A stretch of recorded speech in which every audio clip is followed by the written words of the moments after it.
Es un placer tener hoy a Florencia y a Gino, a quienes va a presentar Federico. Así que muchas gracias por la presencia de todo el mundo.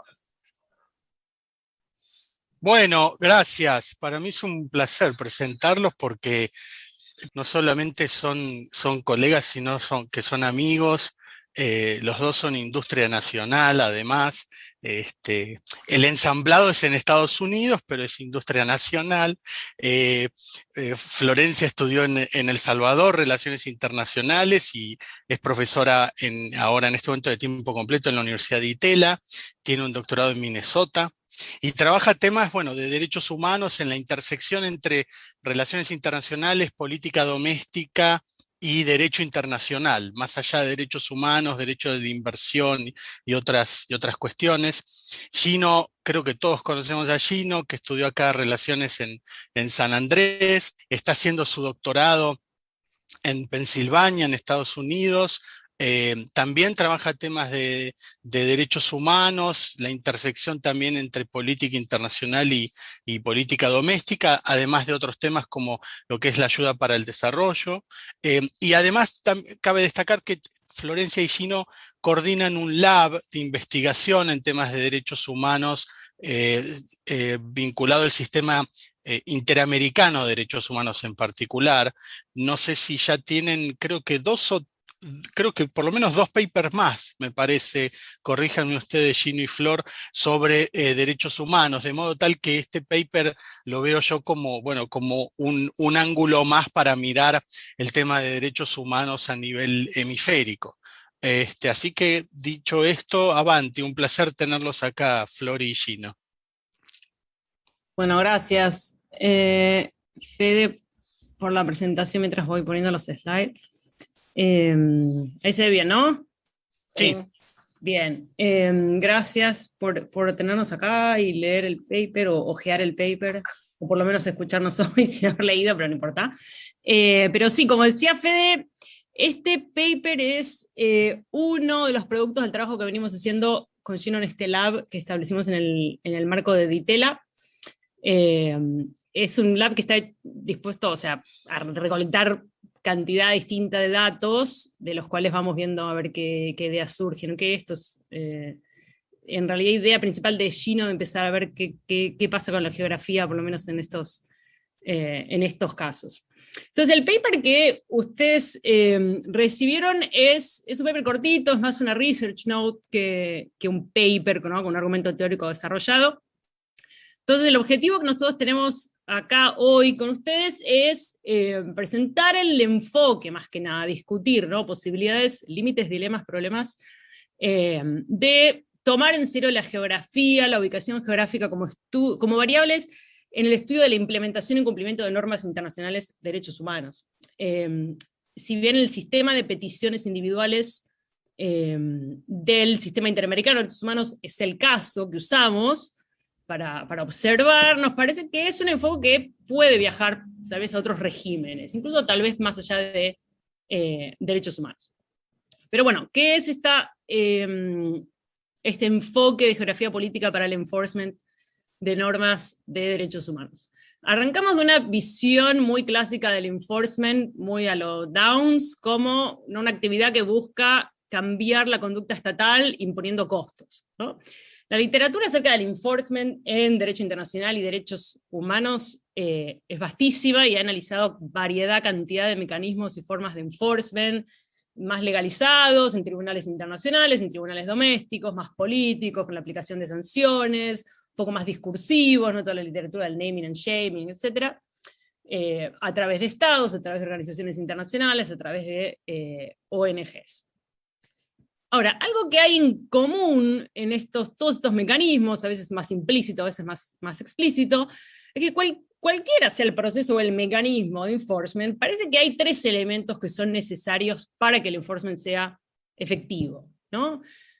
Primero, principal, es necesario información de buena calidad, ¿no? Para castigar una violación, una transgresión a una norma, primero hay que detectarla. Y que por información consideramos cosas diferentes, de evidencia, ¿no?, hechos fácticos. En clave en derechos humanos es es identificar o tener acceso a información que te permita establecer la sistematicidad de ciertos abusos, ¿no? Y además evidencia que te permita linkear tal vez alguna conducta de algún oficial estatal con, ¿no?, autoridades estatales en un nivel un poco más alto. Pero también pensamos, dentro de esta gran balde de información, cuestiones como símbolos, imágenes, relatos personales, que es importante también si pensamos que diferentes problemas de derechos humanos compiten por la atención del público en muchas situaciones. Entonces estos elementos son necesarios o podrían ser útiles para generar, ¿no?, reacción emocional en alguna audiencia, generar empatía, ¿no?, y así llamar la atención. Entonces el primer elemento necesario parece ser información. El segundo elemento es leverage, o influencia política. Una vez que, ¿no?, las violaciones son detectadas, hacer el enforcement de reglas de derechos humanos requiere imponer costos materiales y reputacionales a los estados que cometen estos abusos, ¿no? Los actores que tienen la capacidad de imponer estos costos son los que tienen, ¿no?, political leverage político, que puede ser, ejercerse desde afuera por actores internacionales o desde adentro por actores políticos, ¿no? La idea sería que la posibilidad de obtener ganancias o el deseo de evitar costos podría compeler a los estados a cambiar sus prácticas de derechos humanos. Y el último elemento lo podemos pensar como control sobre las prácticas de derechos humanos, ¿no? Los costos tienen que ser experimentados por aquellos actores con la capacidad de alterar la conducta en cuestión, si no, no sirve, ¿no? Y variables importantes en la literatura sobre compliance con derechos humanos son federalismo, cantidad de veto points, capacidad estatal, ¿no? Todas variables que representan de alguna forma niveles variables de control o niveles variables de concentración del control sobre los actores que son los que cometen los abusos a los derechos humanos, ¿no? Entonces, el punto de partida nuestro es que cualquier mecanismo, proceso de enforcement efectivo requiere la combinación de estos tres factores. Y esto es implícito o explícito en la mayoría de las teorías sobre enforcement y compliance en derecho internacional y derechos humanos en particular. Ahora, la realidad es que estos factores o elementos necesarios para el enforcement los podemos pensar como, o sea, no necesariamente están distribuidos y existen en el mundo en igual condiciones, ¿no?, y en iguales cantidades y están presentes en todos lados. Los podemos pensar como que son relativamente abundantes en algunos lugares y más escasos en otros, ¿no? Y esto debería o podría afectar la capacidad de activistas u otros actores interesados, ¿no?, la capacidad de generar cambios en la conducta del Estado participando directamente o activando procesos de enforcement, ¿no? Esta idea de la distribución espacial, ¿no?, de estos factores es algo que nos parece que está un poco subteorizado en la literatura y subexplorado empíricamente, ¿no? Con este concepto de Key Advocacy Sites queremos representar esos lugares, esas locaciones donde algunos de estos factores deberían encontrarse en relativa abundancia. Entonces, el primer Key Site que nosotros identificamos es el lugar donde tuvieron lugar, el espacio, ¿no?, donde se cometieron los abusos, donde se encuentran las víctimas, ¿no? Supone que debería ser ese lugar abundante en información, ¿no?, información de la forma que la mencionábamos antes. Otro sitio clave son los centros internacionales de poder, que deberían ser abundantes en leverage político. ¿Qué pensamos que deberían ser qué se nos viene a la cabeza cuando hablamos de centros internacionales de poder? Donde están los gobiernos de los países poderosos, las sedes de las organizaciones internacionales. Esto, ¿no?, si alguno se acuerda del modelo clásico, ¿no?, y famoso de Keki Seeking, el del boomerang, lo que está haciendo básicamente es un modelo que conecta estos dos sitios, en realidad, ¿no? En el modelo de ellas, la info sale del lugar donde se cometen los abusos, llega, ¿no?, la info llega a los centros internacionales de poder, aunque ellas creo que no le ponen ese nombre, y vuelve en forma de presión política. Ellos están combinando estos dos. Pero un tercer sitio clave es también los centros de poder doméstico, ¿no?, que acá debería haber dos de los tres elementos en forma abundante. deberían ser abundantes en leverage político, porque en estos centros domésticos de poder están los actores sociales, actores políticos, actores institucionales, que tienen la capacidad, o deberían tener la capacidad de imponer costos en los gobiernos, ¿no? Desde abajo. Esta representa más la literatura, más a lo Beth Simmons, que sostiene que el grueso de la acción detrás del enforcement en derechos humanos tiene lugar a nivel doméstico, no necesariamente a nivel internacional. Pero bueno, además del leverage político, en los centros domésticos de poder deberíamos encontrar también abundante control sobre las prácticas, ¿no? La autoridad política institucional de un Estado reside también en estos lugares. Entonces tenemos estos tres key sites. Ahora, cuando los empezamos a pensar en términos más geográficos, aparece entonces que estos sitios no necesariamente se van a superponer geográficamente, no están en el mismo lugar, y por varias razones. Los abusos a los derechos humanos pueden tener lugar en cantidad de zonas, pueden ser más remotas, más urbanas, rurales, etc. Obviamente también los centros de poder internacional no van a ser lo mismo que los centros de poder doméstico. Entonces, tiene sentido esperar que estos key sites están en distintos lugares del mapa, básicamente. Entonces, ¿qué implica eso? Que la cercanía a uno de estos sitios te puede terminar alejando de los demás. Entonces, tener acceso a uno de estos elementos, factores que está concentrado en uno de estos sitios, al mismo tiempo puede implicar que te alejes, ¿no? Que tengas acceso menos directo a los otros. Entonces, dado esto, la geografía lo que hace, de alguna forma, es incentivar la formación de partnership, asociaciones estratégicas con actores interesados que estén en distintos lugares, ¿no? Y este es el punto de partida también de toda la literatura sobre redes transnacionales de activismo, ¿no? Entonces, partiendo de estos tres sitios, se habrán estado un largo tiempo, el que abrió el paper un largo tiempo tratando de entender estos cubos,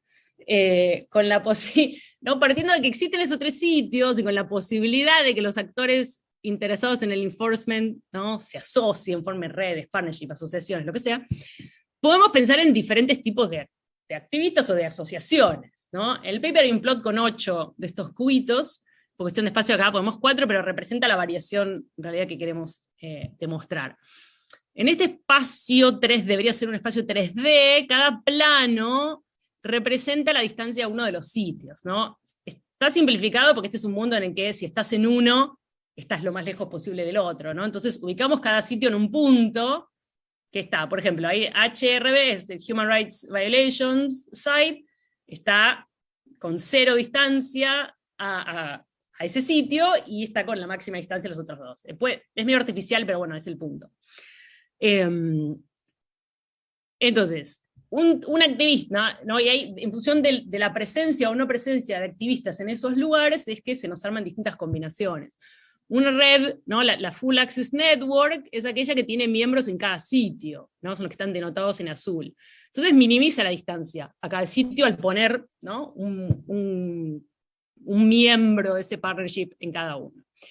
Una red doméstica, que es la que está al lado, tiene activistas presentes tanto en el lugar de los abusos como en el centro de poder doméstico, no tiene nadie afuera, pero también puede haber activistas que o trabajen solos o solo se asocien con quienes están cerca, ¿no? Por ejemplo, en el caso que los que promuevan el enforcement sean solamente parte de la comunidad afectada, ¿no? Como el plot de abajo a la izquierda. O puede ser que los activistas no estén en ninguno de estos sitios, ¿no? Sean lo que nosotros llamamos activistas remotos.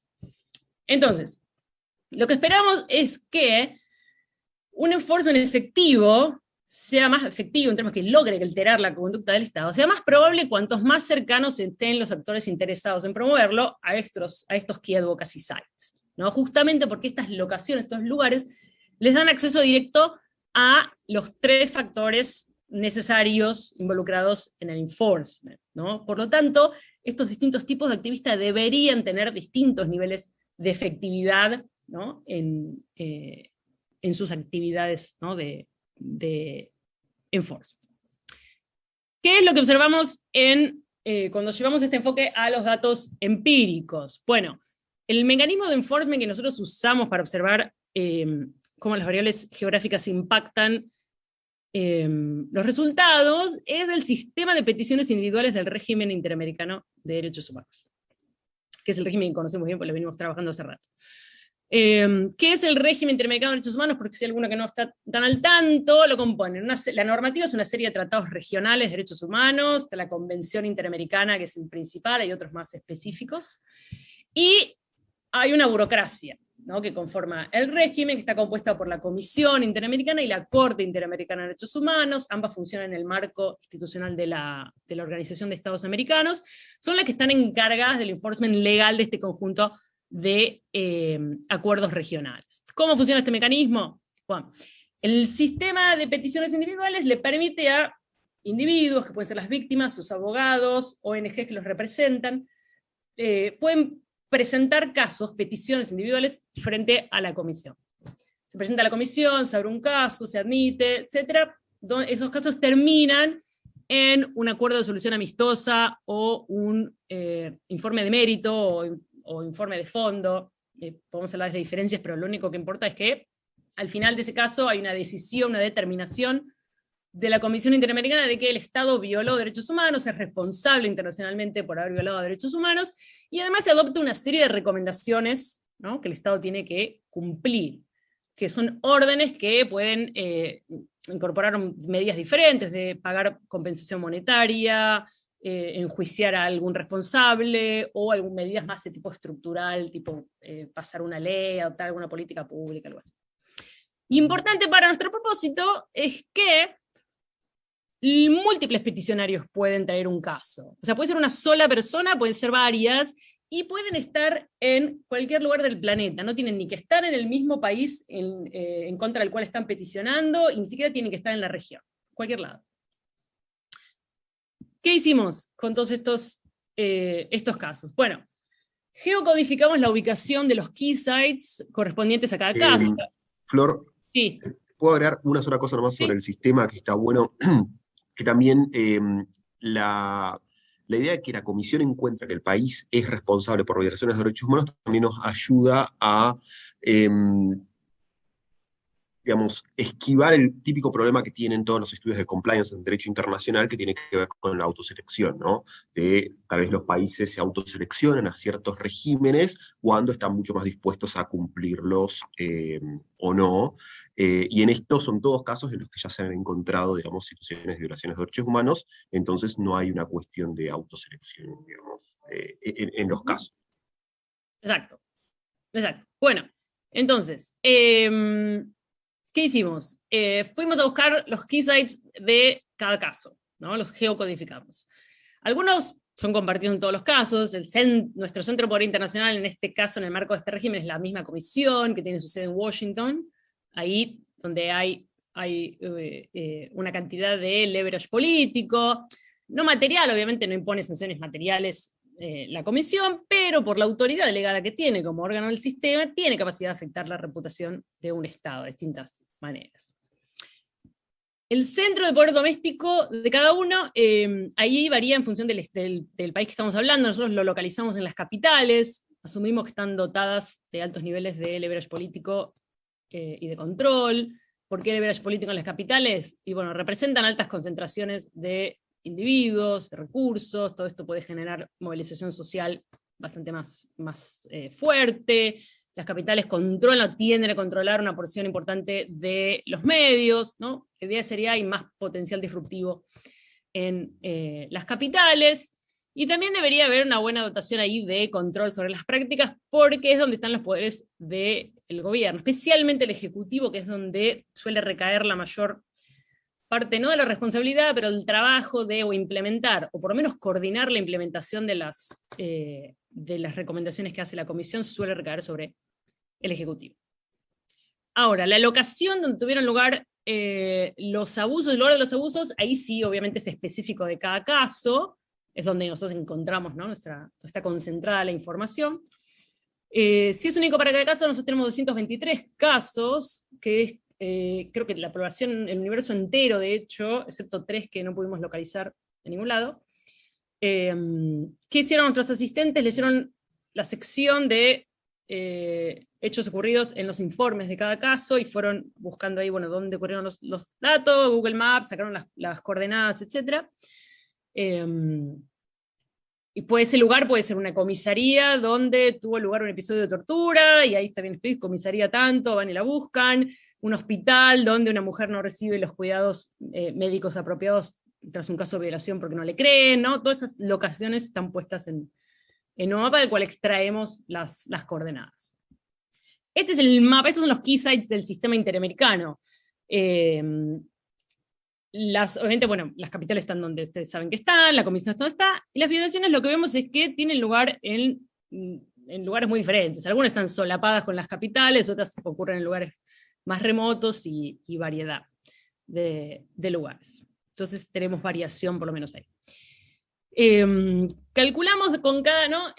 Además de cada sitio, calculamos la ubicación de cada peticionario. Esto fue a veces a veces más fácil, a veces más difícil.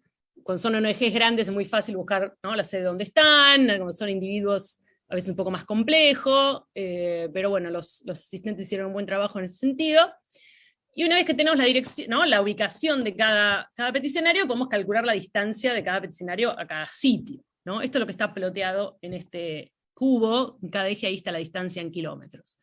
Y están separados identificados por el tipo de peticionario. ONGs, estudio de abogados e individuos, son los triangulitos. Pero bueno, no importa mucho ahora el tipo de peticionario. Pero bueno, qué sé yo, los individuos tienden a estar más cerca de las víctimas, están medio concentrados por acá. Las ONGs están por todos lados, pero están por lo menos generalmente siempre cerca de algún sitio. Eso es interesante. Antes les mostramos estos tipos ideales de activistas o asociaciones de activistas en esos cubos medio artificiales, pero lo cierto es que observamos que los casos reales se ajustan un poco a eso, ¿no? O sea, el punto es que hay variación, ¿no?, en cuanto a la ubicación de los peticionarios. Este es, por ejemplo, un caso en contra de México, en que la comisión encontró que México era culpable de haber violado los derechos de una mujer activista que luchaba en contra de la explotación infantil en Puerto Vallarta, en Jalisco. Ahora, los peticionarios de ese caso eran una ONG en el DF, en la Ciudad de México, ¿no? O sea, hasta ahí estamos hablando de más o menos 630 kilómetros de Jalisco, y más de 3.000 kilómetros de la sede de la comisión en DC. O sea, esta es la configuración del tipo de activista que nosotros llamamos activistas urbanos, ¿no? Pero esta es una, hay otros casos que se ajustan a otros, qué sé yo, por ejemplo, acá este es un caso en contra de Brasil, en que Brasil fue encontrado responsable por el asesinato de un miembro del movimiento de los trabajadores sin tierra, en el estado de Paraná, en Brasil, ese es el triangulito. Ahora, los peticionarios atrás son dos pesos pesados transnacionales, ¿no?, Human Rights Watch y CEGIL, por eso tenemos, y la Comisión Pastoral, que está en Brasil. Pero bueno, entonces acá hay presencia en la capital, presencia en DC y en Nueva York, ahora no hay nadie ahí cerca, ¿no?, de donde ocurrieron los hechos. Esta es la configuración de leads transnacionales. Y de activistas remotos también hay casos en los que los activistas están lejos, ¿no? Este es por un extremo, pero lo ejemplifica bien, ¿no? Hay varios casos en el Caribe. Acá este es un caso en contra de Jamaica por pena de muerte. El único peticionario es un estudio de abogados que está en Londres, ¿no?, y está a 7.000 kilómetros de Kingston, que es donde este individuo fue condenado a muerte y está detenido, preso en Kingston, ¿no? Entonces, lo que esperamos que el enforcement efectivo, y en el marco de este sistema de casos en la comisión, eso es que las recomendaciones de la CIDH que la comisión hace en cada caso se cumplan. Bueno, que eso sea más probable cuanto más cercanos están los actores interesados, los peticionarios, a estos key advocacy sites, ¿no? Entonces nos lleva a tres hipótesis, ¿no? Primero, esperamos rechazar la hipótesis nula, ¿no?, que los peticionarios que representen diferentes combinaciones de acceso a estos sitios estén asociados esperamos que estén asociados con distinta probabilidad de cumplimiento con las órdenes de la comisión. También, obviamente, tenemos algunas hipótesis más direccionadas, que es que compliance con las órdenes de la comisión sea más probable cuando los peticionarios están presentes en los tres sitios, ¿no? El tipo de activistas, no, la red de full access, pero también esperamos que haya más compliance, sea más probable cuando los peticionarios están tanto en el lugar donde ocurren los hechos como en los centros domésticos de poder, ¿no? Porque los centros domésticos de poder deberían tener ambos factores, control y leverage, pero bueno, o sea que esperamos que también ver mayor probabilidad de cumplimiento en esos casos. Que puede ser porque o es una asociación entre activistas que están en uno y en otro, o porque puede ser que las violaciones tengan lugar en las capitales, ¿no? Eso también es posible que suceda, y de hecho sucede. Que bueno, esas son nuestras hipótesis. Gino, ¿querés contar data y métodos? Dale, genial. Voy a ir un poquito rápido, así dejamos más espacio para la conversación, pero si tienen, digamos, preguntas sobre esta parte, que tal vez voy rápido, volvemos.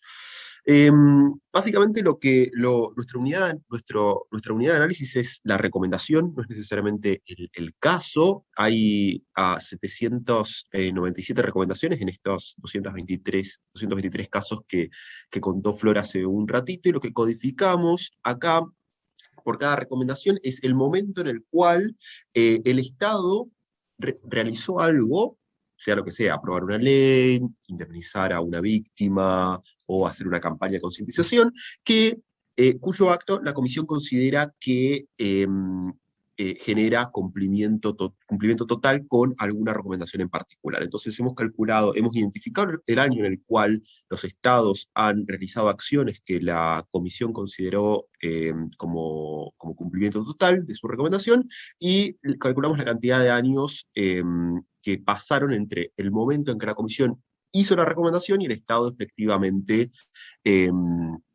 digamos, llevó a cabo esta acción que cambia, digamos, el estatus de cumplimiento a cumplimiento total.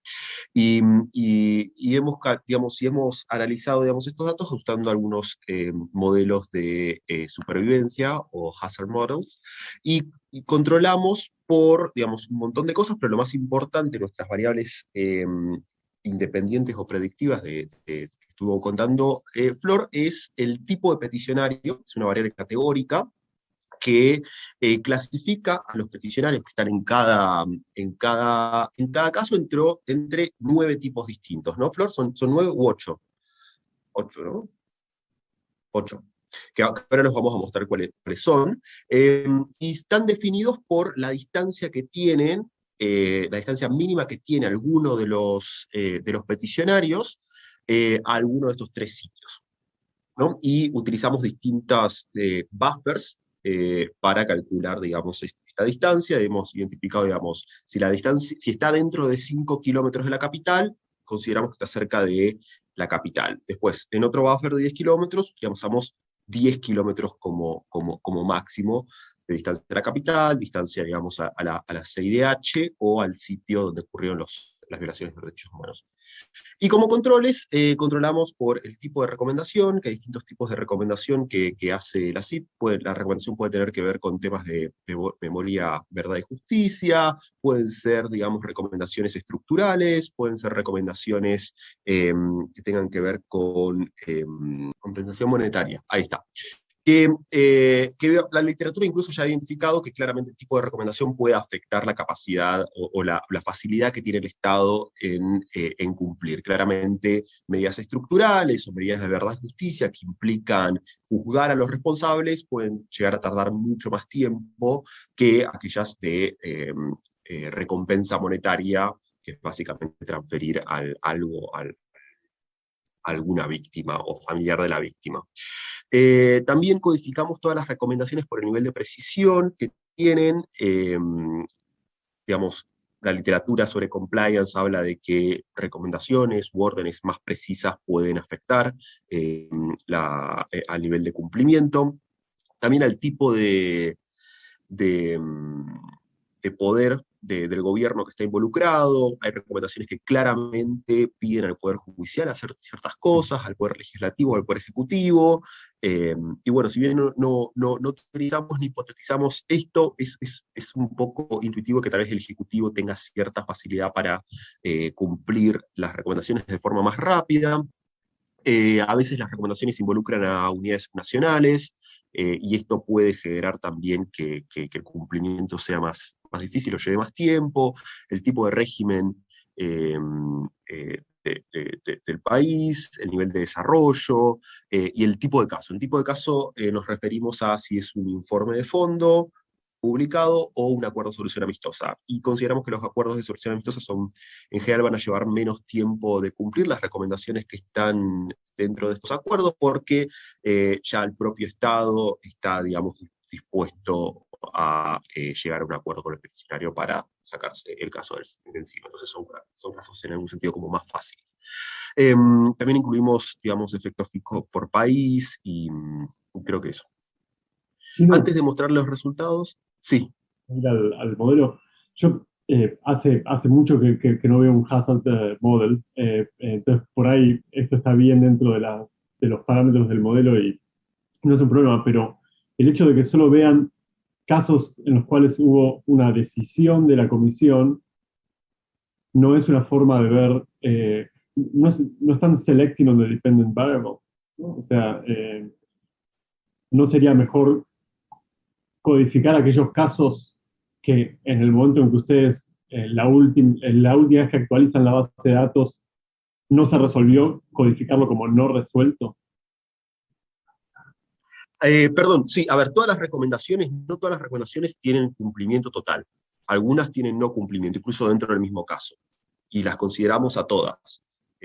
No sé si esa era tu sugerencia. O sea, en nuestros datos hay recomendaciones tanto que han llegado a cumplimiento total, que le ha llevado distinto tiempo a distintos estados, como aquellas que no han llegado a cumplimiento total. Lo que me preocupa a mí es que puede haber, o claramente tiene que haber si el argumento de ustedes es correcto, tiene que haber una correlación entre que el caso no esté cerrado, que no se haya emitido ninguna decisión, que no haya ningún nivel de compliance del gobierno con si hubo alguna decisión de la Corte, y cómo están distribuidos geográficamente estos actores.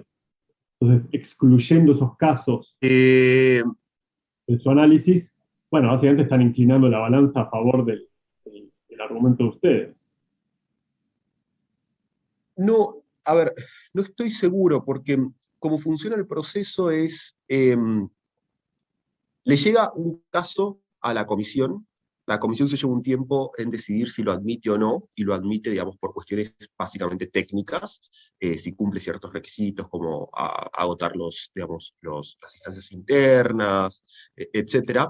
Una vez que lo admite, Eso seguramente también está correlacionado con la geografía, o al menos a mí me gustaría ver que no es así. Sí, totalmente. Eso muy probablemente, pero por otras razones que teorizamos acá. Por ejemplo, no tiene que ver con la capacidad de presión que tienen los peticionarios o acceso a estos sitios, sino la capacidad de movilización de recursos técnicos, ¿no? Claro. Claramente un peticionario que tiene un abogado, que tiene una ONG, que conoce el sistema, va a tener la capacidad de presentar una mejor petición que, digamos, alguien que tal vez no tiene eso. Eso seguro, y estamos recolectando datos de admisibilidad e inadmisibilidad para testear algunas cosas que tienen que ver con la geografía o tienen que ver con otras características de los peticionarios que hemos codificado ya.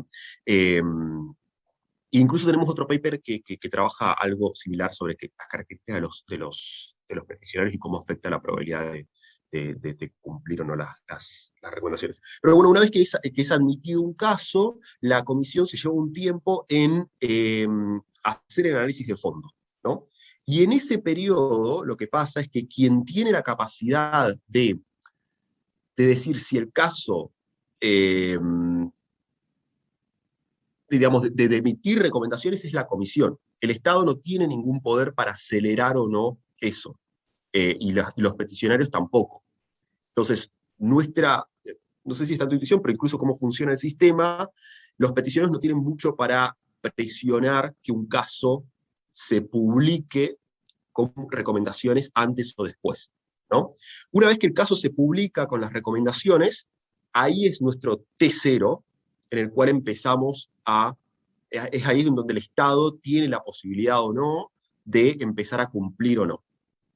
Y ahí empieza a correr el tiempo, y lo cerramos, digamos, lo tomamos como uno, como cumplimiento total, al momento en el cual el Estado implementa una política, una ley o lo que sea, que la comisión considera como cumplimiento total. Pero hay otras recomendaciones que llevan 20 años sin que el Estado haya hecho nada que la comisión considere como cumplimiento total de esa recomendación, ¿no? Y dentro de cada caso hay variación. Un caso puede tener 3 o 9 recomendaciones, y hay muchos casos en los que el Estado cumple 1 o 2 y no cumple otras, al menos de forma total.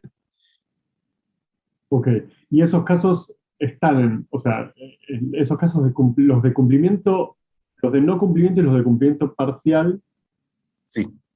figuran en la base, Uh-huh. y ahí, ¿cómo codifican la variable tiempo en esos casos? La dejamos correr, o sea, el mismo modelo toma como que no están cumplidos, entonces como que sobrevive, digamos. Ok, perfecto. Como que sobrevivió y, digamos, no murió, ¿no? Llevando los términos del modelo de supervivencia. Sí, gracias. Bien, no, pero buenísima pregunta, porque ayuda también como a clarificar un poco el sistema, que es súper complejo, digamos, y a Flor y a mí nos llevó un muy buen tiempo entender cómo funcionaba el sistema, que es mucho más complejo de lo que pensábamos. Estos son los 8 distintos tipos de combinaciones de activistas. Como mencionaba Flor, un caso puede tener un peticionario o más de uno, y los peticionarios pueden estar cerca o lejos de estos sitios. Que un caso tenga más peticionarios no significa que necesariamente cubre todos los sitios. Hay un montón de casos que tienen 10 peticionarios y todos están cerca de un mismo sitio, están en el mismo lugar y a la misma distancia de todos los sitios, ¿no? Podemos hablar un poquito más, digamos, de qué significan estos casos, pero esta es la distribución de casos por el tipo de activista que representa cada caso en base, digamos, a nuestra codificación. Esto es para cuando consideramos el buffer de 50 kilómetros. Obviamente la distribución cambia si nos movemos, pero es como un ejemplo digamos, de dónde está la distribución, y vemos que hay bastante variación, y hay de todos los tipos, al menos cuando consideramos como cercanía a una distancia máxima de 50 kilómetros. En este caso, el tipo de activista más popular es la red doméstica, seguida por los activistas urbanos. Pero bueno, hay de todo, están los remotos también, o la comunidad afectada, digamos, hay un número importante. Y ahora los resultados. Estos son los resultados de distintos modelos de supervivencia, utilizando distintos buffers de distancias máximas que definen a nuestros tipos de activistas. Y lo que vemos acá, para entender un poco qué significa esto, estos son los coeficientes de cada una de las categorías de nuestra variable independiente explicativa, y en el eje X son las distintas distancias o los distintos buffers que utilizamos para cada uno de los modelos, y en el eje Y hay, números positivos y negativos. Los números positivos indican de que, el coeficiente indicaría, si es positivo, que el Estado se tarda menos tiempo en cumplir con la recomendación. Y si el coeficiente es negativo, implica que se tarda más tiempo. Y esto lo que nos muestra es que en prácticamente los 20 modelos que corrimos, con distintas especificaciones, distintos buffers, los activistas de la comunidad afectada, los de la red doméstica y lo de Full Access Network, son los que en prácticamente todos los modelos tienen un efecto positivo y significativo en el tiempo que se tarda un Estado en cumplir. Y para cerrar, básicamente la historia acá es que aquellos activistas que están cerca de los sitios donde ocurrieron las violaciones de derechos humanos, aquellos que están tanto cerca de los sitios como cerca de la capital, y aquellos que están en estos dos sitios más cerca de la CID son los que efectivamente hacen que los estados o correlacionan muy fuerte con un menor tiempo que les lleva a los estados cumplir con las recomendaciones. Y los otros tipos de redes de activistas o conjunto de peticionarios no parecen afectar mucho el tiempo que le lleva al Estado en cumplir con las recomendaciones. Algo importante que mencionó Flor en la primera parte, los peticionarios claramente, o el lugar de los derechos humanos, de las violaciones de derechos humanos, claramente puede suceder en la capital, ¿no? Y ahí tenemos un solapamiento entre la capital y el lugar de los derechos humanos. Lo que hicimos en esos casos es incorporamos también una variable, un indicador para esos casos específicos, ¿no? De decir, bueno, también la capital es el mismo lugar que el lugar de las violaciones de derechos humanos para controlar por esos casos que son casos particulares. Ahora podemos dejar de compartir, y quien quiere preguntar, la verdad es que perfectamente podemos hacerlo de viva voz, si prefieren con reacción o levantar la mano. Bueno, yo si quieren tengo una pregunta.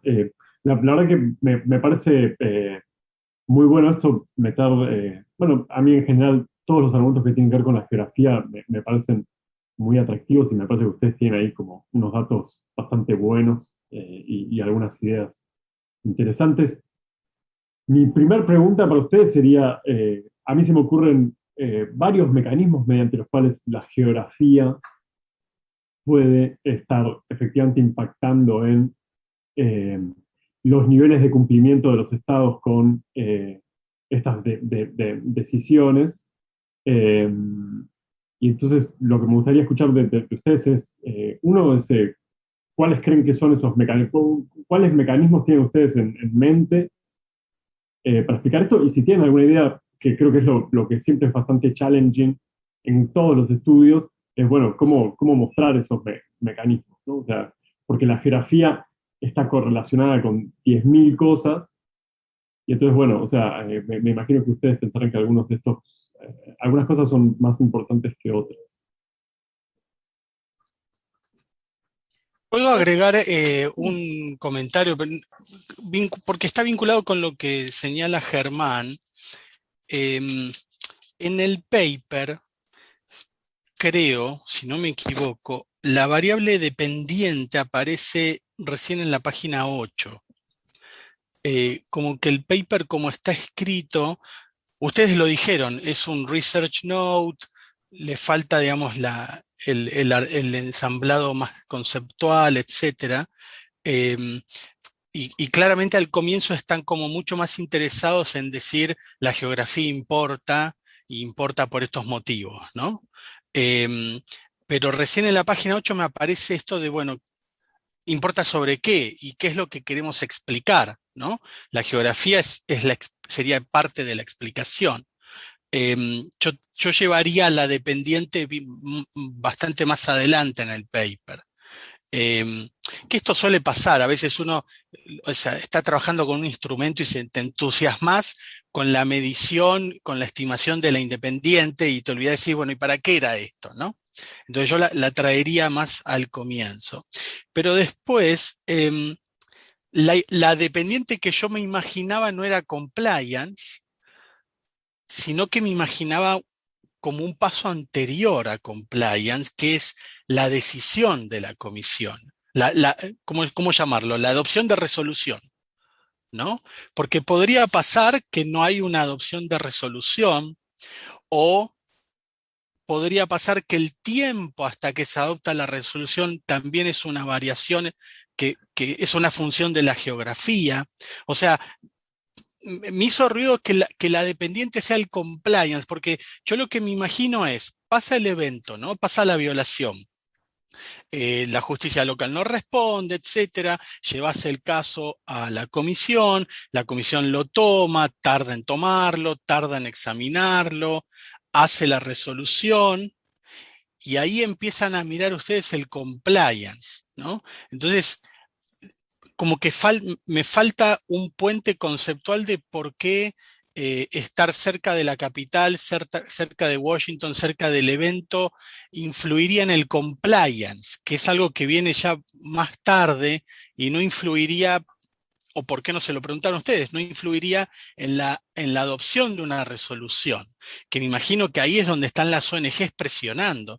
No sé, quizás estoy equivocado, pero mi sensación es que las ONGs lo que más presionan es para que la comisión lo tome el caso, y para que una vez que lo tome diga algo. Y después el compliance es un monitoreo que no sé, me parece que a veces queda como en segundo término, porque a veces tarda muchos años, etc. Entonces, nada, eso, ¿por qué llegaron a compliance como dependiente y no otras instancias previas que también podrían tener un efecto más cercano a la cuestión geográfica que el compliance? Sí, está bien, es un punto ese. Y eso también es problema de no tener tanto espacio en un research note más cortita para explicar el sistema, además, y cómo el sistema representa los distintos conceptos. ¿Por qué miramos compliance? Porque nuestro interés es el impacto de la geografía en la efectividad del enforcement. Y el enforcement nosotros lo entendemos como, al fin y al cabo, destinado a que el Estado cambie su conducta, que el Estado pase de hacer algo que está en contra de una norma a volver hacia adentro de la norma. Y la decisión de la comisión, lo único que hace en realidad es decir el Estado está violando la norma. No tenemos hasta ahí el Estado puede no hacer nada hasta ese punto, ¿no? Recién después vemos el cambio en la conducta del Estado. O sea, la decisión de la comisión es un punto medio en ese enforcement. Sí, pero además lo dice de todos. Esto es importante resaltar. Una vez que admite, se llevará más tiempo, ¿no? Pero termina diciendo de todos de que violó derechos humanos y hace recomendaciones. No encontramos ningún caso que la comisión haya admitido y después de 5 años dice, no, investigamos bien y acá no pasó nada. Ah, ok. Entonces, el proceso entero es desde que llega la petición hasta que el Estado cambia su conducta. Esa sería la idea. Y la decisión de la comisión es reforzar la idea de que el Estado en realidad violó la norma. El peticionario ya dice eso, ya sostiene eso, ¿no? Pero bueno, la decisión de la comisión refuerza eso. Y para eso es necesaria la evidencia que existe donde están las víctimas. La evidencia la tienen las víctimas, ¿no? Que van a llevar al caso. Esa es una forma, ¿no? En que pensamos, bueno, ¿por qué estar en la locación de los hechos importa? Sin la evidencia que está ahí, el caso no va a avanzar, ¿no? Y eso es importante para la determinación, pero eso también es importante para el cambio, para el compliance, porque una vez que, y esto es algo que tampoco se mira tanto en la literatura, y medio como que nos importa explicar violaciones o no violaciones, pero no necesariamente, ¿no? El enforcement, lo más duro del enforcement es lo que viene después, ¿no? Cómo lográs que el Estado vuelva hacia dentro de compliance. Y ahí es importante porque está la posibilidad de que el Estado no haga nada, que el Estado haga algo así medio cosmético de chavo. Entonces ahí es clave la información que te van a dar las víctimas para que vos puedas determinar si de hecho se les reparó la violación o no. A ver si el Estado realmente cambió la conducta de forma sustancial. Entonces esa parte es clave del enforcement, y ahí también es importante la evidencia, no solamente al principio para construir el caso, sino también para seguir estableciendo que el Estado aún está por fuera de la norma, aún no volvió hacia el interior, ¿no? Hacia el compliance. Y eso, por ejemplo, ¿por qué es importante la geografía en ese caso? Porque hay veces que ves que la comisión no puede determinar, ¿no? qué es lo que está pasando, si el Estado cumple o no, porque no puede encontrar al peticionario. No puede ir hacia donde están las víctimas para preguntarles si realmente el Estado hizo lo que tenía que hacer, ¿no? Eso genera un problema. Ahí no hay un relato directo de las víctimas que contraponga el relato del Estado que dice yo ya cumplí, o no cumplí, o qué. Entonces eso te puede estirar el caso.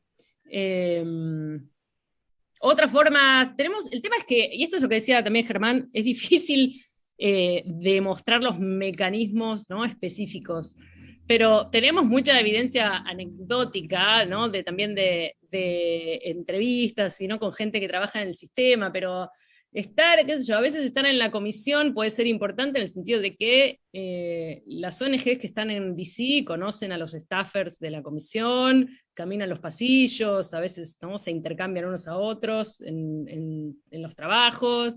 Entonces, en ese sentido también nos daba, ¿no?, la impresión de que ahí esa cercanía te puede hacer alguna diferencia. Sí, porque eso después genera que la comisión pueda tal vez sacar un comunicado de prensa o incluir alguna nota en los informes que hace de los países y generar como esta presión internacional de la que hablamos, ¿no? Sí. La geografía te da la capacidad en muchos sentidos de ir a molestar, básicamente, pero bueno, académicamente no sé cómo establecer, a golpear puertas, o ir a presionar. Y el estar ahí, el expertise repetido de cómo hacer eso. Y otra cosa con respecto al sistema, la comisión, lo que nos fijamos son solo los casos que quedan dentro del ámbito de la comisión, que no son los casos que van a la Corte. La comisión, después de que publica, de que hace un informe de fondo, analiza si decide mandar los casos a la Corte o no. Y algunos los deciden mandar y otros no, y otros quedan en el ámbito de la comisión. Y esos casos, la comisión publica las recomendaciones, y las recomendaciones no son vinculantes, a diferencia de los fallos de la Corte, ¿no? Entonces, reforzando un poco lo que dice Flor, los estados, a ver, pueden tener un montón de incentivos para los cuales cumplir con estas recomendaciones, pero legalmente no están obligados a cumplir. Yo tengo dos preguntas. La primera es que no veo claramente por qué sería relevante para influir sobre el cumplimiento con estas resoluciones la distancia respecto de la comisión. Según entiendo, los sujetos obligados por las resoluciones son los estados, entonces no es evidente que la distancia respecto de la comisión pueda contribuir a que los estados cumplan con más vocación, ¿no? A menos que hay algo que ocurre en la comisión después de que sale una resolución que pueda afectar la reputación o alguna otra cosa que a los estados les interese preservar. Esa es la primera pregunta, o la primera observación. Y la segunda es, los argumentos que ustedes sostienen me ayudan a pensar la diferencia entre cumplir o no cumplir con una resolución. Ahora, el argumento de ustedes es un argumento no de cumplimiento o falta de él, sino de velocidad en el cumplimiento. Entonces, me parece que el argumento teórico debiera especificar por qué algunos de estos factores básicamente tienen que ver con la distancia. Yo no sé si lo llamaría geografía, ¿no? Porque geografía connota otras cosas. Por ejemplo, connota características del terreno, o connota, en fin, es un concepto, me parece, con una denotación más abundante que la distancia, que es a lo que ustedes se refieren, ¿no? O location. Claro, exactamente, la locación, exactamente. Ahora, ¿por qué influiría sobre la velocidad en lugar de simplemente influir sobre la disposición a cumplir o no, ¿no? Uh-huh. Sí. Primero es un buen punto, y ahí hay un mismatch entre el argumento teórico y la empiria, que es que nosotros pensamos que este enfoque, que esto importa no necesariamente, no hay una particularidad del sistema interamericano que haga que la geografía sea más útil para explicar el enforcement en este sistema y no en otros. Entonces, pero bueno, es el caso que nosotros utilizamos porque es el que conocemos más, tenemos los datos, etc. Ahora, puede ser que la cercanía a la comisión en este sistema no sea tan importante, porque si lo es muy difícil de observar y tendría que ser algo un poco más indirecto, como lo que mencionaba, acerca de, bueno, estar cerca de ahí hace que puedas presionar a los comisionados para que de alguna forma presionen al Estado que todavía no cumplió para que cumpla. Ahí hay una cosa medio inobservable. Pero sí, ahí podrías pensar que en realidad eso, estar más cerca de ahí, pesa más para la primera parte, para cuán rápido llega la comisión a la determinación de la violación. Sí, eso es cierto. Nosotros partimos un poco el proceso de enforcement en pedazos, simplemente porque hay distintos momentos clave, y nosotros estamos mirando uno solo. Sí, eso es cierto. Sí, ahí tenemos un problema con los casos. En este caso, cuando crees aplicar este enfoque a este régimen, este mecanismo en particular, algunos sitios aparecen como un poco más key que otros. Pero bueno, en otros procesos, estar cerca de los centros internacionales de poder, de las organizaciones internacionales, los tribunales internacionales, sí sería muy importante. Tendríamos que ver entonces el proceso entero, que es algo que siempre quisimos hacer, pero es bastante daunting en términos teóricos, porque como hay distintos momentos en la vida de un caso en que el caso puede entrar o salir del sistema, bueno, entrar uno solo, pero puede salirse del sistema, ahí cada instancia habría que teorizarla de forma diferente. Y estar cerca de la comisión podría explicar más el principio que el final. Por ejemplo, la admisibilidad de los casos. Nosotros tenemos data de admisibilidad un poquito más nueva, no la llegamos a mirar, y ahí tal vez, para decir qué caso se admite y sigue su camino, ahí tal vez estar cerca de la comisión es un poco más importante. Eso lo podríamos ver, Gino, en algún momento. Sí. ¿Puedo agregar algo con...? No sé si me escucha porque me anda muy mal internet.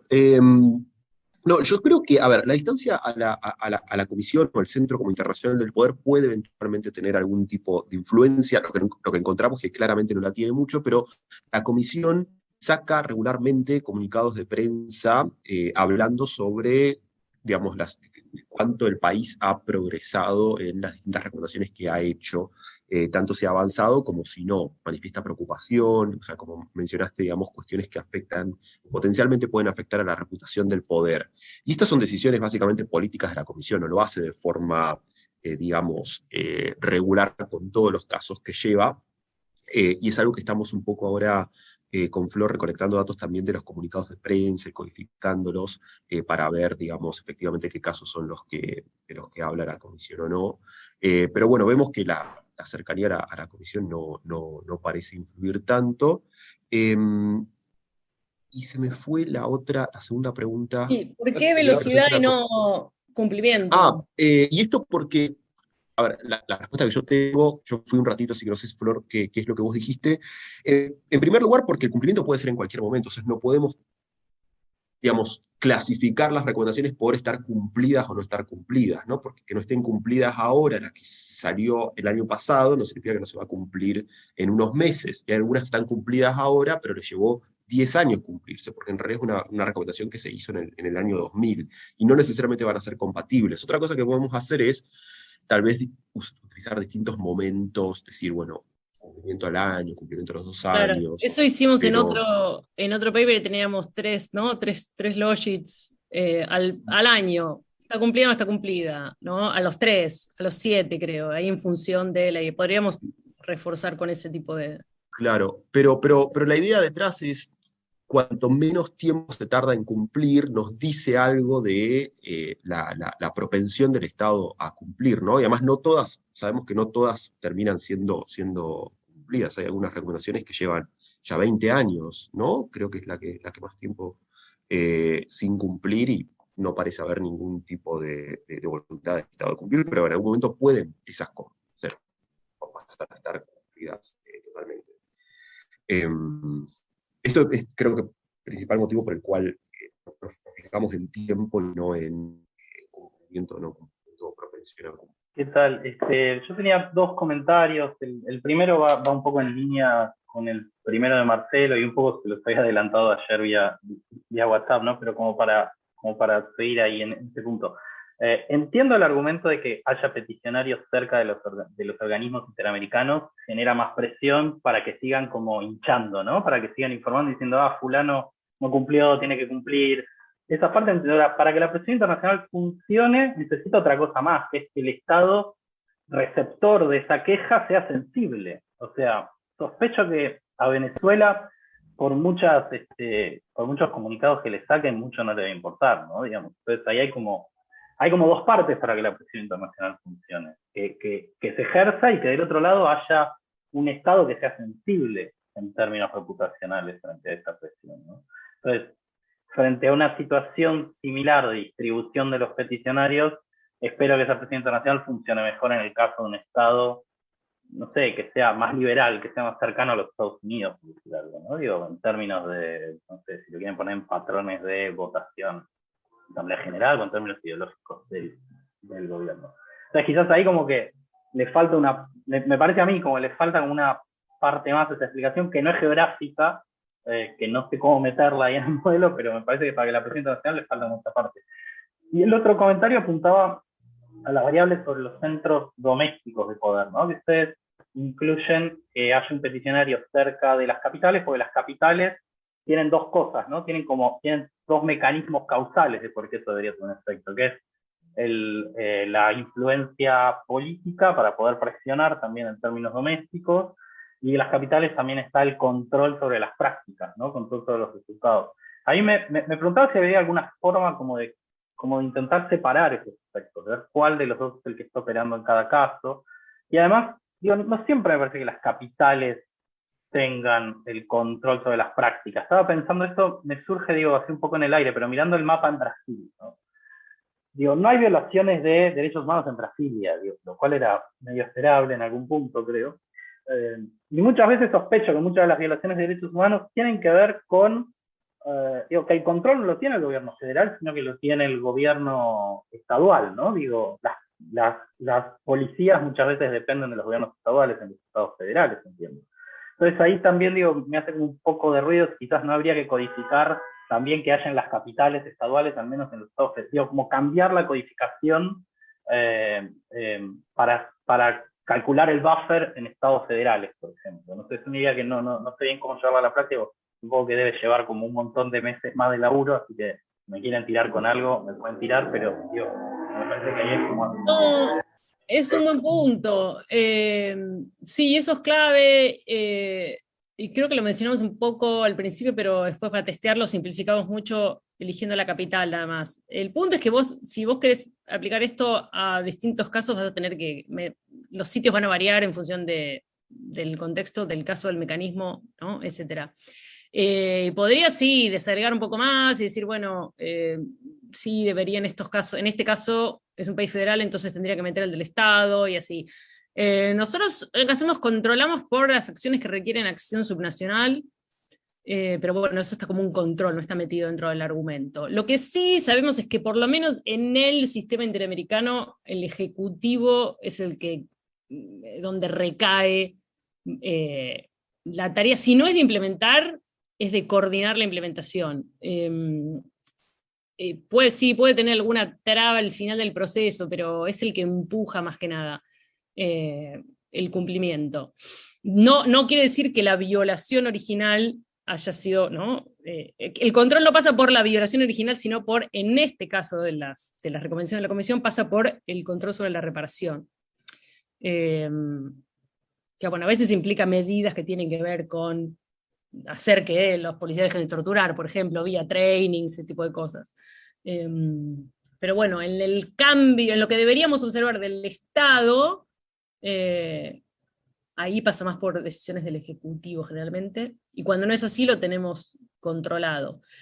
Pero sí, otra opción sería, sí, en función del caso, ver y si es un Estado subnacional, sí, calcular el buffer en función de la capital estadual, y decir, estás cerca del sistema si estás a 5 de la capital estadual o de la capital federal, por ejemplo. Sí, sí, y del primer punto sí, pero bueno, tendríamos que meter otro control más que sea, no sé, liberalismo, orientación liberal del gobierno.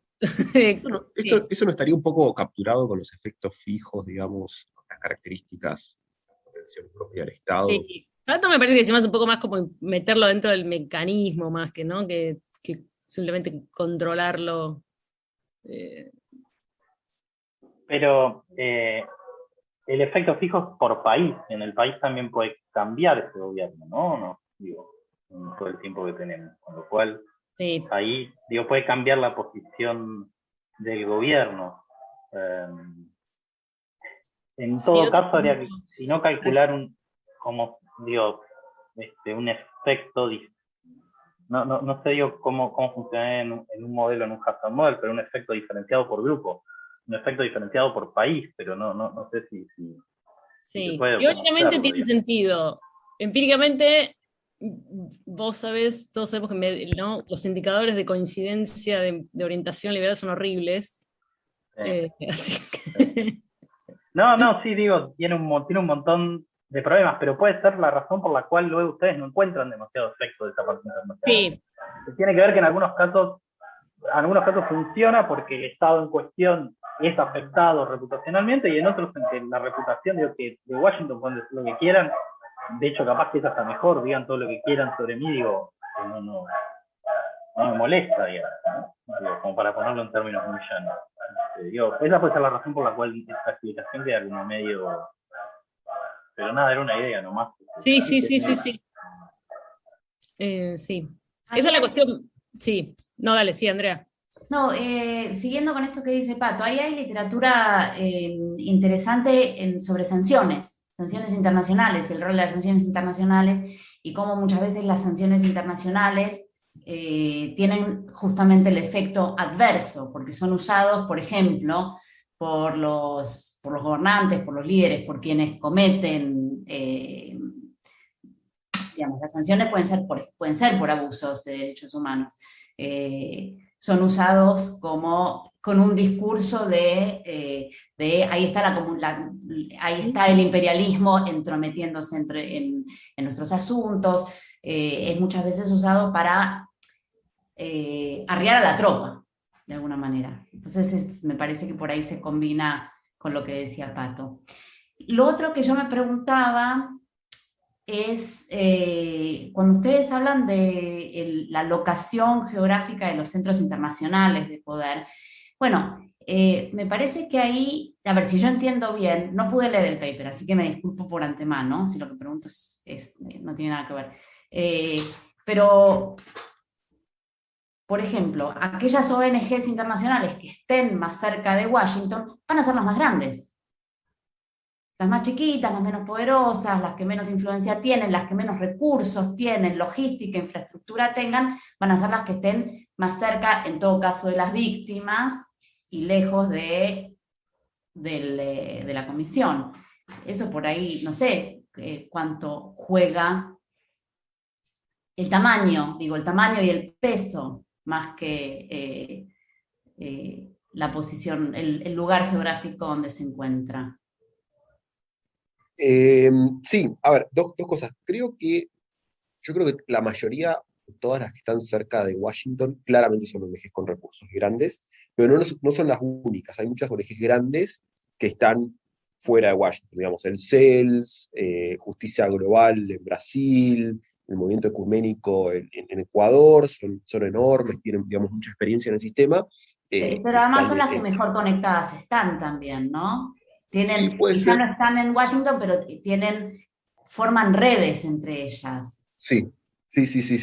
Lo que sí que, digamos, tu comentario, digamos, me parece muy acertado, pero creo que si eso tendría alguna influencia en términos de capacidad para presionar más a los estados, deberíamos encontrar que las que están cercanas a Washington, o los que tienen, digamos, los casos que tienen ONG cercanos a Washington, deberían los estados cumplir más rápido, y no es necesariamente lo que encontramos, solo en una porción muy chiquitita, que es cuando también incorporan a ONGs que están en las capitales y en el sitio donde ocurrieron los derechos humanos, las violaciones.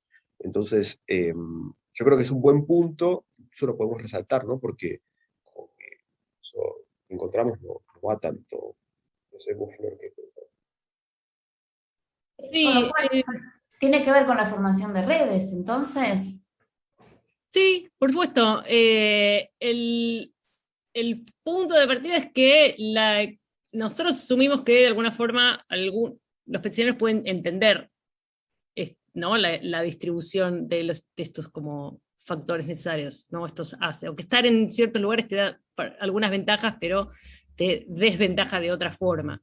Entonces hay incentivos para formar asociaciones. Ahora, no todos forman asociaciones, formar redes, participar de redes también tiene un costo, requiere otro tipo de institucionalidad. Hay muchos casos que son organizaciones, pero las buscamos y son organizaciones en nada, en el nombre y nada más. Es una persona desde su casa. Entonces, el punto, sí, había habido un problema si la ubicación geográfica o la distancia correlaciona muy, muy bien con otra cosa que no tiene que ver con la geografía. Ese sería un problema, porque estamos capturando otro tipo de mecanismos. Sí. A ver, sí. Los peticiones acerca de la comisión tal vez a veces son estudios de abogados o las clínicas de varias universidades de DC, de law schools, que no tienen mucha infraestructura, sobre todo para el cumplimiento, ¿no? Serán buenas litigantes, pero no tienen forma de meter presión política. Muchas, de hecho, ¿no? Es parte de la currícula de los estudiantes participar de estas clínicas, así que una vez que te presentan el caso, después el seguimiento, a ver si se cumple o no se cumple, mucho no se hace. Pero sí, tendríamos que ver si tal vez quiero agregar otra cosa. Sí, quiero agregar algo al comentario de Andrea que decía, entonces lo que importa es la red, y me parece que sí, pero, digamos, nosotros estamos discutiendo con dos grandes argumentos acá en la literatura de cumplimiento y de derechos humanos. Una es la de la red transnacional, el modelo boomerang o espiral, que dice que lo que hace que los países terminen cumpliendo es cuando se asocian, digamos, actores externos con actores domésticos. Y hay otra literatura que dice lo que importa es la movilización de actores domésticos porque son los más afectados, los que están interesados en eso, ¿no? Que es el modelo más de política doméstica. Y nosotros nos decimos que están equivocados los modelos, estos dos modelos, pero que decimos que simplifican un montón de cosas, porque claramente no importa cualquier red transnacional, lo que importa es que estés conectado con los lugares donde hay información y donde hay presión, ¿no? O sea, no es uno externo y uno doméstico importa igual, no, el externo tiene que estar cerca de los centros de poder y el doméstico tiene que estar cerca de los lugares donde hay información y donde hay capacidad de presión doméstica. Para el modelo de movilización doméstica decimos sí, puede ser, pero también es importante estar en ciertos sitios al interior de los países, no da igual cualquier actor doméstico. Y un poco como ese es el punto que queremos hacer, como incorporar la variable geográfica o de ubicación para, digamos, sofisticar más, digamos, el análisis de estos dos modelos grandes que asumen, me parece, un montón de cosas. Como dice Ginos, hay supuestos geográficos, geodésicos, la palabra que corresponde mejor la podemos repensar, ahí implícitos en esos argumentos. Y los estamos básicamente testeando o promoviendo un enfoque para testearlo, que también está bueno porque además te da más variación, en vez de decir casos de Argentina versus casos, ¿no? ONG en el país versus ONG afuera. Bueno, a veces, en algunos casos, estar en otro país puedes estar más cerca, ¿no? Si es alguna cosa fronteriza, no sé, ¿no? A mí este punto que señalás ahora, Flor, y que acaba de señalar Gino, me parece clave, pensando en cómo posicionar el paper dentro de la literatura, ¿no? La explicitación esta de Gino de que, bueno, están como conversando con estas dos explicaciones, me parece que eso no estaba en el paper, y estaría bueno explicitarlo también porque son explicaciones muy como predominantes, ¿no? Muy de que están ahí en el primer cajón cuando queremos explicar temas de compliance, de enforcement. Y por momentos, a veces la conversación del paper gira en torno a cómo explicar el compliance, que ahí hay una literatura enorme, y de golpe pasa a cómo identificar los efectos de la geografía. Son cosas distintas, me parece, ¿no? Y cómo explicar el compliance hay mucho. El efecto de la geografía me parece que hay re poco explorado. Entonces quizás una manera de pensar en este paper podría ser como grounding the boomerang theory, por ejemplo. O sea, geolocalizando teorías o explicaciones que asumen que la geografía quizás no importa o que no le prestan atención. Estoy diciendo, bueno, cuando las ubicás geográficamente, location, te das cuenta que los efectos son diferenciados, ¿no? Por ejemplo. Sí, es cierto, se puede mostrarlo un poco más front and center. Eso te achica un poco igual el universo de gente con la cual discutís o interesados. Sí, es verdad. Tiene más sentido. Pues siempre, ¿no? Es el trade-off de todos Sí. los días. Pero sí, tiene sentido. Nuestro punto Porque también no es un paper sobre cómo explicar el compliance, es el efecto de la geografía en el tiempo que tardan los estados en compliance, si no me equivoco. Sí, pero bueno, nosotros, sí, el tiempo, time to compliance, es para nosotros un indicador de la efectividad del enforcement. Claro. Y por una cuestión metodológica es time y no es binario compliance, no compliance, nada más. Sí, sí. Pero en otros casos podría ser otra cosa. Si tuvieras, Claro. no sé, en trade, ponele, si tuvieses algún indicador continuo, ¿no? El compliance es qué nivel de arancel digo, no sé, por decir. Claro. ¿No? Claro.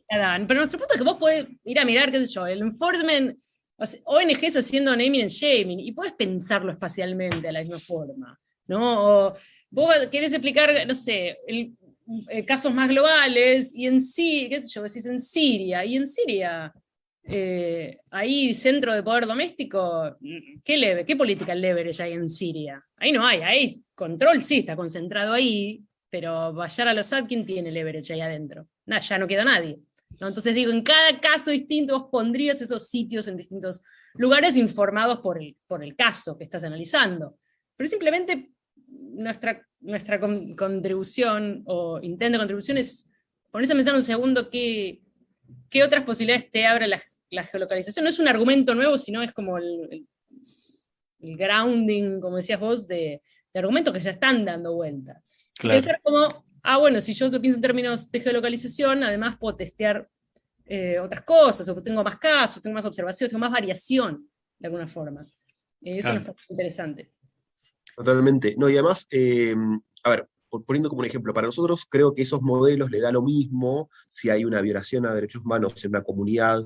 En Formosa le da lo mismo que, digamos, el peticionario, qué sé yo, esté en Buenos Aires o esté en Formosa o en Asunción, digamos, con un acceso mucho más cercano. Si estuviese en Asunción, no sería, o tal vez sí sería parte de una red transnacional, pero digamos, si está en Buenos Aires sería igual, habría una red transnacional porque estaría en Argentina. Y Buenos Aires, acceso a la información de lo que está pasando, digamos, en otros lugares remotos puede ser, digamos, muy distintos. Nos encontramos con un montón de situaciones, digamos, de violencia policial en muchas provincias o en muchos lugares al interior de los países de América Latina, que uno, digamos, ONG con muchos recursos y muchas redes, digamos, internacionales, fantástico, pero el acceso a la información era bastante más limitado y lo veíamos incluso en los informes, ¿no? Cuando tenían que ir a chequear qué era lo que había hecho el Estado, ¿no? O dar cuentas a la comisión, se tardaban tiempo, no tenían acceso, no podían hablar con las víctimas. Bueno, la verdad es que estamos en horario y parece que nos pusimos de acuerdo para cumplir, porque somos muy obedientes. Todes. No sé si alguien quiere agregar algo, tampoco lo vamos a esperar en la esquina, No, pero si alguno, esto suele pasar mucho, si alguno mañana a la mañana paseando el perro le decanta alguna idea, nos escribe por mail, a veces eso pasa. Y sí, súper dispuestos a escuchar. Pero bueno, muchas gracias.